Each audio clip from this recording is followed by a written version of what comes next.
Melania Trump shares farewell White House message in final tumultuous days of husband's presidency. As ever, there were many things the First Lady did not say. On Monday, 2 days before the end of President Donald Trump's administration, First Lady Melania Trump shared her farewell speech with the country. In pre-recorded remarks, she spoke of love over hatred and integrity and values, and she said she grieved the hundreds of thousands of Americans killed by the novel coronavirus, just as she was grateful for so many doctors and nurses and others working to save lives.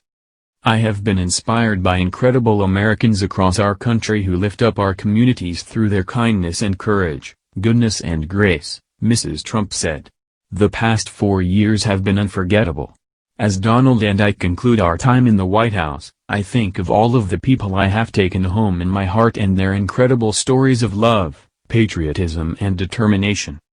As was true of the last 4 years as First Lady, her style was a contrast to that of her husband, who in his final days as president has found himself with a record-low approval rating and shut out of his favorite social media platform after inciting a deadly riot at the Capitol. And as ever, there were many things the First Lady did not say. She spoke of unity over division and of the breakthroughs of the coronavirus vaccine, and she condemned violence in broad terms. She mentioned the president once but did not touch on his unprecedented second impeachment after the Capitol rioting or his upcoming Senate trial or his months-long campaign to overturn the election. Related, Melania Trump's chief of staff Stephanie Grisham resigns after riots at Capitol. Unlike a statement last week in the wake of the January 6 insurrection, the First Lady, 50, didn't reference salacious gossip, unwarranted personal attacks, and false misleading accusations on me, in what seemed a veiled reference to a key former aide who has since become a loud critic publishing intimate details of their work together. The tone of Mrs. Trump's initial riot statement drew headlines of its own.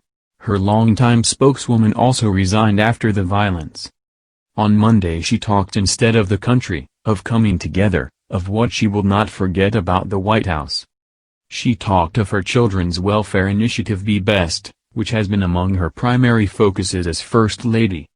"When I think about these meaningful experiences, I'm humbled to have had the opportunity to represent a nation with such kind and generous people," she said Monday. The awareness-raising campaign saw Mrs. Trump travel to Africa and connect with medical professionals and children's advocates.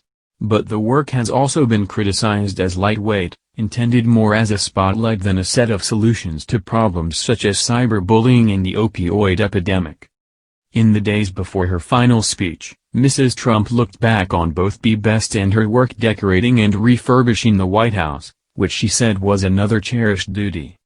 "When I came to the White House, I reflected on the responsibility I have always felt as a mother to encourage, give strength and teach values of kindness. It is our duty as adults and parents to ensure that children have the best opportunities to lead fulfilling and healthy lives," Mrs. Trump said in her farewell address on Monday. "The passion for helping children succeed has driven my policy initiatives as First Lady. I launched Be Best to ensure that we as Americans are doing all we can to take care of the next generation.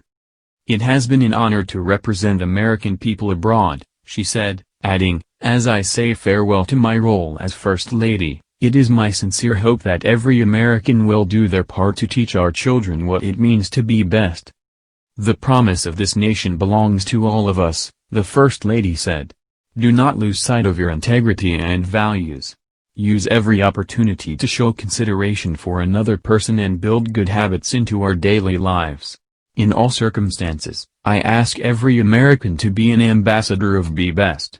To focus on what unites us, to raise above what divides us, to always choose love over hatred, peace over violence and others before yourself. No words can express the depth of my gratitude for the privilege of having served as your First Lady," Mrs. Trump said, concluding her speech.